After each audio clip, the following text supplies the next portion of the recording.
இன்று தமிழக அரசியல் ஒரு முக்கியமான காலகட்டத்தில் இருக்கிறது. 2026 தேர்தல் நெருங்கி இருக்கிறது. ஒருபுறம் 15 ஆண்டுகால தமிழ் தேசியத்தை விதைத்து ஒரு பெரும் படையாக வளர்ந்து நிற்கும் சீமானின் நாம் தமிழர் கட்சி, மறுபுறம் திரையரங்கில் கோடிக்கணக்கான ரசிகர்களை கட்டி போட்ட தளபதி விஜய் இப்போது தமிழக வெற்றி கழகம் மூலம் அரசியல் களத்தில் கொதித்திருக்கிறார். இன்னொரு புறம் 50 ஆண்டுகால திராவிட அரசியல்.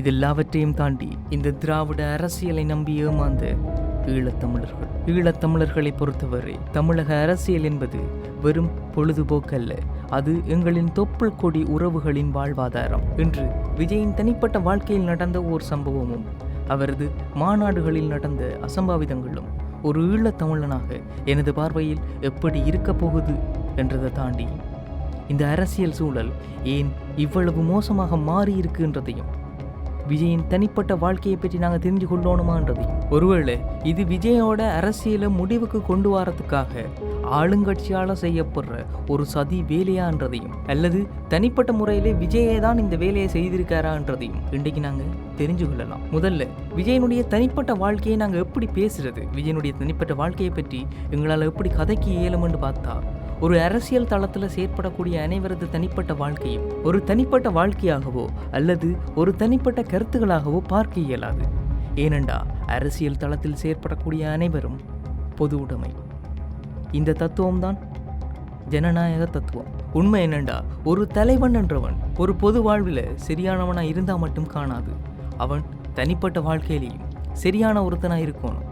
அவனது தனிப்பட்ட வாழ்க்கை மற்றவர்களுக்கு எடுத்துக்காட்டாக இருக்கணும். ஒரு தேசிய தலைவராக இந்த உலகத்தில் வாழ்ந்த அனைத்து தலைவர்களும் பொது உடைமைகளாகவே பார்க்கப்பட்டார்களே தவிர அவர்கள் யாரும் தனிப்பட்ட வாழ்க்கையில் தனிப்பட்ட கருத்துக்களை கொண்ட தனிப்பட்ட நபர்களாக பார்க்கப்படவில்லை. அப்படி இருக்கிறப்போ இது விஜயனுடைய தனிப்பட்ட வாழ்க்கை என்று எங்களால் சொல்ல இயலாது.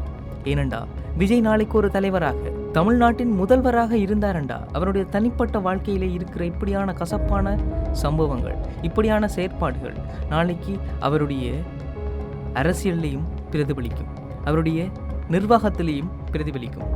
அப்படி இருக்கிறப்போ இப்போ என்னதான் நடந்திருக்குன்னு பார்த்தா, விஜயின் மனைவி சங்கீதா அவர்கள் விவாகரத்து கோரி மனு தாக்கல் செய்திருப்பதாக கூறப்படுகிறது. 27 ஆண்டுகால திருமண வாழ்க்கை இன்று நீதிமன்ற படிகளில் நிற்கிறது.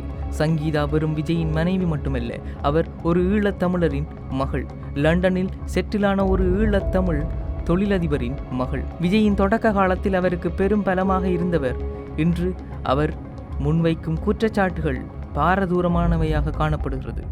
அவரது முதலாவது குற்றச்சாட்டாக காணப்படுவது துரோகம், புறக்கணிப்பு, மன உளைச்சல் மற்றும் ஒரு நடிகையுடனான தொடர்பு என அடுக்கடுக்காக புகார்கள் அடுக்கி வைக்கப்பட்டு கொண்டிருக்கின்றது. ஒரு தலைவன் என்பவன் சொல்லால் மட்டுமல்ல செயலாலும் முன்மாதிரியாக இருக்க வேண்டும். விஜய் தனது படங்களில் குடும்பம்தான் முக்கியம், பெண்கள் மதிக்கப்பட வேண்டும் என்று சொல்லுவது வசனமாக மட்டும்தான் இருக்கின்றதா? ஆனால் அவரது நிஜ வாழ்க்கையில் தன் மனைவியையே மன உளைச்சலுக்கு உள்ளாக்கினார் என்ற செய்தி ஒரு ஆகப்பெரும் செய்தியாக இன்று இணையத்தில் பரப்பப்பட்டு வருகிறது. அவரை ஒரு ஒழுக்கமான தலைவராக பார்க்கும் சாமானிய மக்களுக்கு இது ஒரு பெரும் இடியாக இருக்கிறது. 2026 தேர்தலில் இது எப்படி பிரதிபலிக்க போகுது? இதுதான் இப்போ எல்லாருக்குள்ளேயும் இருக்கிற கேள்வியா இருக்கு. சீமான் போன்ற தலைவர்கள் மேடைகளில் தனி மனித ஒழுக்கம் இல்லாதவன் பொது வாழ்விற்கு வரக்கூடாது என்று முழங்கும் போது விஜயால் அதற்கு பதில் சொல்ல முடியுமா? உண்மை என்னண்டா, இப்படியான தலைவர்கள் அல்லது இப்பொழுது விஜய் கடுமையாக எதிர்க்கக்கூடிய திராவிட கட்சிகள் இப்படியான முழக்கங்களை வைத்தால் அல்லது இப்படியான கோஷங்களை எழுப்பினால் அதை விஜயால் மறுக்க முடியுமா? இது அறம் சார்ந்திருக்க வேண்டிய அரசியலாக மட்டுமே இருக்குமே தவிர, இப்படி பொது வாழ்க்கையில் வரக்கூடிய அனைவரும் தனிப்பட்ட வாழ்க்கையில் இவ்வளவு மோசமான செயற்பாடுகளை செய்தவர்களாக இருப்பின் அந்த அரசியல் எப்படி இருக்கும்? சீமானின் மாற்றத்திற்கான மாநாடு எப்படி நடந்ததென்பதை நாம் அறிவோம். பல லட்சக்கணக்கான மக்கள், சின்னஞ்சிறு குழந்தைகள், பல முதியவர்கள், ஆனால் ஒரு இடத்தில் கூட சலசலப்பு ஏற்படவில்லை. வரிசையாக வந்து தலைவனின் பேச்சை கேட்டு அமைதியாக கலைந்து சென்ற அந்த மக்கள், அது ஒரு இராணுவ கட்டுக்கோப்போடு இருந்தது. சீமான் தனது ரசிகர்களாக வைத்திருக்கவில்லை, அவர்களை அரசியல் போராளிகளாக மாற்றியிருக்கிறார். ஆனால் விஜயின் மாநாடை பாருங்கள். கரூர் போன்ற இடங்களில் நடந்த கூட்டங்களில் நெரிசலில் சிக்கி 41 பேர் உயிரிழந்த செய்தி நாம் அனைவரும் அறிந்த உண்மையே. ஏன் இந்த உயிரிழப்பு? நிர்வாக சீர்கேடா அல்லது ரசிக மனப்பாங்கா அல்லது விஜயின் தனிப்பட்ட வாழ்க்கை அவரை இப்படியான ஒரு செயற்பாட்டை செய்ய வைக்கிறதா? இந்த கேள்விதான் இன்றைக்கு எல்லாருக்குள்ளேயும் எழுந்திருக்கு. உண்மை என்னண்டா, விஜயை பொறுத்தவரை அவரது மேடைகளில் தண்ணீர் பாட்டில்களை வீசுவதும் ரசிகர்கள் அதற்காக முண்டியடித்து விழுவதும் ஒரு பக்குவப்பட்ட அரசியலாக பார்க்கப்படவில்லை, ஒரு சரியான செயலாக பார்க்கப்படவில்லை. இதுதான் ஒரு கட்சியின் அடையாளமாக இருக்க வேண்டுமா? அல்ல. சீமானின் மாநாடில் கருத்தியல் இருந்தது, கொள்கை இருந்தது, அதையும் தாண்டி ஒரு ஒழுக்கம் இருந்தது. இது இன்றைக்கு இணையம் முழுவதும் பரப்பப்பட்டு வர ஒரு செய்தியா இருக்கு. சீமானையும் விஜயையும் கம்பேர் பண்ணி பல பேர் வீடியோ போடுறத பார்த்துருப்போம். இப்போ அந்த கம்பேரிசன்ல தான் நான் உங்களுக்கு இந்த கதையை சொல்லி கொண்டிருக்கேன். உண்மை என்னண்டா, இப்படியான செயற்பாடுகள் விஜய் முன்னெடுக்கிறதன் மூலமாக அல்லது விஜயனுடைய இத்தகைய செயற்பாடுகள் அரசியலுக்கு எந்தவித ஆதரவையும் கொடுக்க போவதில்லை. இப்படியான செயற்பாடுகள் ஒரு நடிகனுடைய படத்திற்கு நடப்பது இயல்பாக இருக்கலாம், ஆனால் அதுவே ஒரு அரசியலில் பிரதிபலித்தால் அது எப்படியான விளைவுகளை கொண்டு வந்து சேர்க்க போகிறது? இப்போ இதுதான் எல்லாருக்குள்ளேயும் இருக்கிற கேள்வி. விஜய் இப்பொழுது திரையுலகை விட்டு முழு நேர அரசியலில் இறங்கி இருக்கிறார். ஆனால் அவருடைய கொள்கை என்ன? திராவிடமும் தமிழ் தேசியமும் 2 கண்கள் என்று சொல்லுகிறார். உண்மையிலேயே இது இரண்டுமே வெவ்வேறு கருத்தியல், வெவ்வேறு நேர் எதிரான கருத்தியல். அப்படி நேர் எதிரான கருத்தியல்கள் எப்படி ஒருவரிடம் இருக்க முடியும்? ஒருவேளை இப்படி நேர் எதிரான கருத்தியல்கள் ஒரு தனி மனிதனிடம் இருக்கும் என்று சொன்னால் அது நடிப்பாகத்தான் பார்க்கப்படுமே தவிர அது உண்மையிலேயே ஒரு கருத்தியல் கொள்கையாக பார்க்கப்படாது.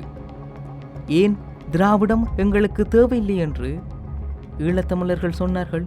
2009 நடந்த முள்ளிவாய்க்கால் இனப்படுகொலை நடந்தபோது திராவிடம்தான் அரசியலில் இருந்தது, திராவிடம்தான் ஆட்சியில் இருந்தது.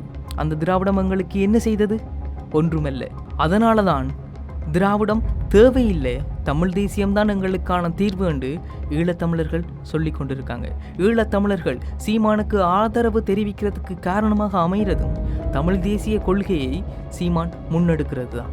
வெறுமனே இது சீமானுக்கான ஆதரவு அல்ல, இது தமிழ் தேசியத்திற்கான ஆதரவு.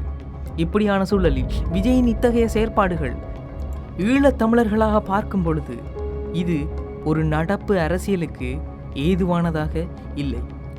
2026 தேர்தல் எப்படி அமைய போகுதுன்றதை தாண்டி இந்த 2026 தேர்தலுக்கு முன்னுக்கு நாங்கள் இன்னும் பல விஷயங்களை, பல மார்க்கெட்டிங் ஸ்டண்ட்ஸை பார்க்க வேண்டியிருக்கு, பல நகைப்புக்கான விஷயங்களை பார்க்க வேண்டியிருக்கு. அனைவரும் பொறுத்திருங்க. உண்மை என்னண்டா, இன்றைக்கு விஜயை பற்றி வெளியாக வந்திருக்க இந்த தகவல்கள், விஜயனுடைய மனைவி டிவோர்ஸ் கேட்டு அப்ளை பண்ணியிருக்கான்னு சொல்லக்கூடிய இந்த தகவல்கள் உண்மையா பொய்யான்றதை தாண்டி இது ஒரு மார்க்கெட்டிங் ஸ்டண்டாக இருக்கலாம் என்ற வாய்ப்பு இருக்கு. அதனால் இப்படியான செயற்பாடுகள் உண்மையிலேயே சரியானதா அல்லது இப்படியான தகவல்கள் உண்மையான்றதை பார்த்து கொண்டு எங்களுடைய கருத்துக்களை சொல்லுவோம். இப்போ நான் சொல்லியிருக்க கருத்துகள் ஒரு நடப்பு அரசியல் சார்ந்த கருத்துக்களே தவிர எந்த விதத்திலையும் யாரையும் புண்படுத்துறதுக்கான நோக்கத்தில் சொல்லப்பட்டதல்ல. உண்மை என்னண்டா, இப்படியான கருத்துக்கள் உங்களை புண்படுத்தி இருந்தால் நீங்கள் அரசியல் தெளிவு இல்லாதவர்கள் என்று தான் நான் சொல்லுவேனே தவிர இது ஒரு சரியான தீர்வை கொண்டு வர போவதில்லை. 2026 தேர்தல், இந்த தேர்தலில் யார் ஜெயிக்க போகிறாங்க, யார் தோக்க போகிறாங்க, இந்த தேர்தலில் என்னென்ன நடக்க போகுது, இது எல்லாத்தையும் நாங்கள் பொறுத்திருந்து தான் பார்க்கணும். மக்கள் யாரை தேர்ந்தெடுக்க போகிறாங்க, இது எல்லாமே நாங்கள் பொறுத்திருந்து தான் பார்க்கணும். ஆனால் இது எல்லாத்தையும் தாண்டி இப்படி ஒருத்தருக்கு ஒருத்தர் அடித்து கொண்டிருக்கிறதுனால ஒருவேளை இந்த தேர்தலும் திமுகவுக்கு அல்லது ஏதோ ஒரு திராவிட கட்சிக்கு ஏதுவாக அமையலாம். பொறுத்திருந்து பார்ப்போம். இந்த தேர்தல் எப்படி அமைய போகுது, தமிழகத்தை அடுத்து யார் ஆளப்போகிறது, பொறுத்திருந்து பார்ப்போம். இது IBC தமிழ்.